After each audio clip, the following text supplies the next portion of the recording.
Hi guys, welcome to today's SetrocJC channel daily video. As usual, if you enjoy the content, please don't forget to like, subscribe and comment below. Now strap yourselves in, let's get on with today's daily topic. Today's daily topic is camping, or the world of camping. So for those who are not sure what camping is basically when you leave the comforts of your own home, where it's warm, dry, everything's where you want it, it's all comfortable, and you go and live in basically a tarpaulin over a frame with very uncomfortable beds and limited cooking and limited equipment. Basically you leave the comfort of your own home to live in a world where there's no creature comforts. It's like going back to the basics, really, going back to how man started out all them years ago. So let's talk about my camping experiences. So I enjoy camping. You might not have got that from the intro, but I've done it a lot. And I've done it in England, and I've also done it in foreign countries. When we went to Canada, we done a camping holiday. We basically met up with an organised group and we went camping. We went around a lot of the national parks.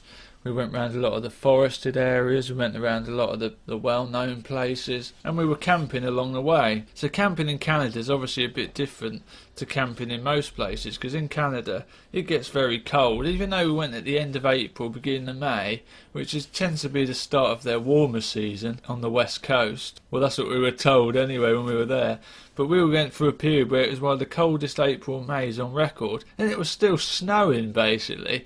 We rocked up, it wasn't snowing the first night, so we set up the tent, we had a nice location. That's a good thing about camping in Canada, you're always in a good location, you've got good views, good fresh air, away from civilization. We set up the tent, we got ready for bed, we had a little campfire, everything's hunky-dory, getting to meet the group. You go to bed, and we didn't put enough clothes on. It was flipping freezing. The flipping air, it must have been in the minus figures easily. And we woke up the next day after struggling through the night with like 1 or 2 layers on and a pair of socks. We woke up the next day and it took me about 2 hours to get my feet moving again. So I was walking around trying to flipping have a wash and get myself ready for the day, and my feet were like solid rocks of ice. It's like, they ain't having this. They warned us it might be a bit nippy, but this is ridiculous. This is like sleeping in the fridge all night or in a freezer.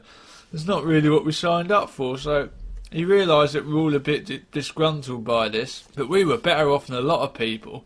On our trip, we had some people from California on our trip, and they didn't even know what jumpers were, I don't think, because it's flipping hot all year round there. It never drops below 20 degrees, and now they're up in the minus figures. I don't think they'd ever seen anything like it. They were sleeping in like thin hoodies and stuff, and living in the summer sleeping bags. They realised they were in a different world now, and like all of us, we went to this camping shop, and we basically stocked up on woolly hats, thick thermal gloves, thermal socks. The next night we had slept with about 6 layers on. Thermal socks, woolly hats, flipping proper decent sleeping bags, blankets, flipping hot water bottles. But I'll tell you what, it was a lot nicer than the previous night because we all slept well because it was flipping warm for once. But also when you're camping in Canada, it's not just the weather that might kill you, it's the animals. So basically before you go to bed you have to tie up all of your food and your smellies, your deodorants and all of that sort of thing, your creams and your makeups, and the missus's makeup, I don't wear makeup, all into these airtight bags. And they say you should like hang them on trees or lock them away in cars and things like that, because otherwise the bears would be attracted to them. And the last thing you need is when you're in bed at night, some bear flipping giving you some flipping grief, isn't it? Who wants, that's no way to go, is it? Being eaten by a flipping great big bear, being dug out your sleeping bag like some sort of prey. I don't want to go like that. So as a precaution, I used to sleep with like me Leatherman. I had me Leatherman knife. That would save me if I had any problems, wouldn't it? If a bear sticks its head in, this bear's about 8 foot tall. If it sticks its head in, I'm going to take it all with me Leatherman. I got a 3-inch blade. He better watch out. Even though he's got bloody claws at about 2 inches long, I'll still sort him out with me Leatherman. Don't you worry about that. Yeah, so that was camping abroad. That was awesome. But we've also done lots of camping in England as well. I live quite near a place called the New Forest, and that's like a really nice area. It's all trees, obviously, it's a big forest, and there's like donkeys and things just roaming around loose up there. And I remember one night coming out my tent, and there's about 15 donkeys all stood around it, flipping eating the grass and that all night. It's like scared the bejesus out of me. I get out of the flipping tent, stick my head out, and there's a flipping great big donkey stood there looking at me, wondering what I'm doing. Sorry if I encroached on your territory. And also, another time we went, we didn't book this one. It was the last place. We booked it at quite short notice, and it was the last pitch, they call it, tent pitch. It was the last pitch they had in this campsite, so we took it. We were just happy to have somewhere to bed down for the night. And it turned out this pitch was about 6 foot from the busiest road you'll ever flipping. It was like the main road in and out of the area. You know, flipping Arctics going up and down there, flipping great big 16, 18 wheelers going past about 6 foot from your flipping head when you're sleeping. It's like, so you're trying to sleep and there's flipping like mopeds going up and down, motorbikes, flipping great big Arctic trucks, cars. How are you supposed to sleep 6 foot from a motorway when you've got no noise insulation whatsoever? So what if there's a crash? I'm going to get squashed by a flipping motor vehicle in my sleep. That's no way to go either. So when you're camping, it's really back to basics, and we basically got one gas stove, which is like one ring on a hob that we have to use to cook everything. So you're trying to do like 4 or 5 different things. You've got your bacon going, you've got the flipping sausages going in a frying pan, you're trying to do an egg, you've got this going, that going. So you're having to interchange them all on this single hot plate.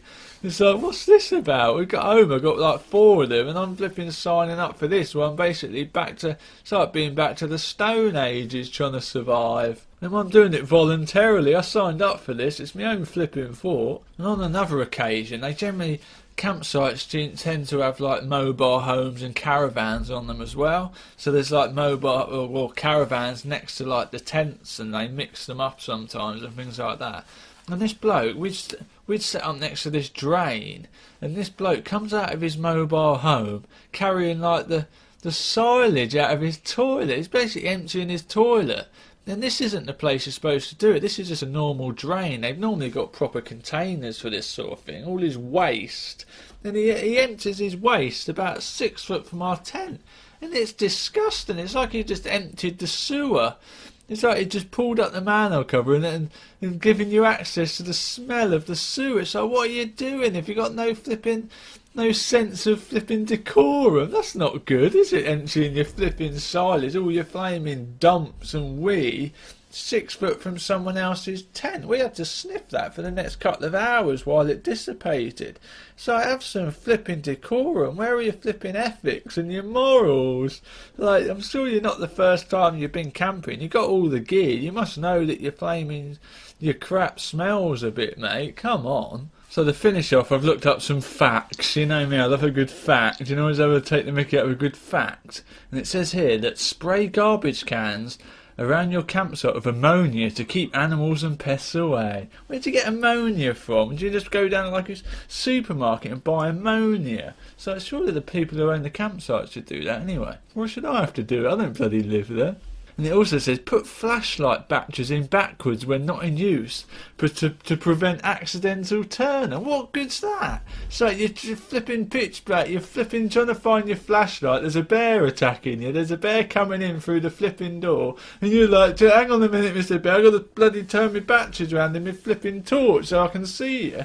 So that's not practical. Who come up with that one? To keep mosquitoes away, here's a good one, that is something that we could all do. Rub the inside of an orange peel in your face and arms. So, or you could just buy some mosquito cream or spray. That's probably the best way.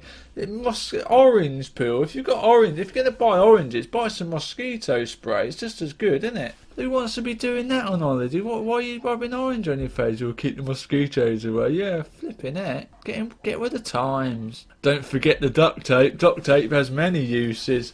Yeah, I'm also reading here that duct tape attracts flipping bears as well. So don't use that. Don't use duct tape if you're flipping in Canada or anywhere where there's bears, because that attracts them. I didn't put that in there. That should be in the small print. I don't know if you can hear that, but the bloody neighbour's dog's going at it as usual. I'm flipping the dog. I mentioned in my dog's video that it barks a lot. It's getting worse. It's flipping all the time. It's in the garden. I don't know if he's deaf. He must be deaf as a post not to hear this thing, because it's going all the flipping time. He puts it in the garden and bark, bark, bark. That's all you get. It's ridiculous. Sort your dog out. Oh yeah, and the old one's still going. They bought the new one to replace the old one, but it's still going for those people who are interested. Yeah, that is a good one. You should never camp underneath a single tree because it attracts lightning. It's like, yeah, well, bloody hell, if a tree's not a bad place, I always like to camp near trees. Why a single one? Why is lightning only attracted by a single one? It also says here, when lightning strikes, it strikes a man 82% of the time. Oh, great. What's that mean? So if it bloody starts thundering and lightning, and we need something like water or something sustenance to survive, I should send the missus out. Go on, you got less chance of getting it. You get out there, you save the world, you get us some water, because I've got more chance of being struck. Hope you enjoyed this content, guys. Please don't forget to like, subscribe and comment below. I'll catch you in the next video.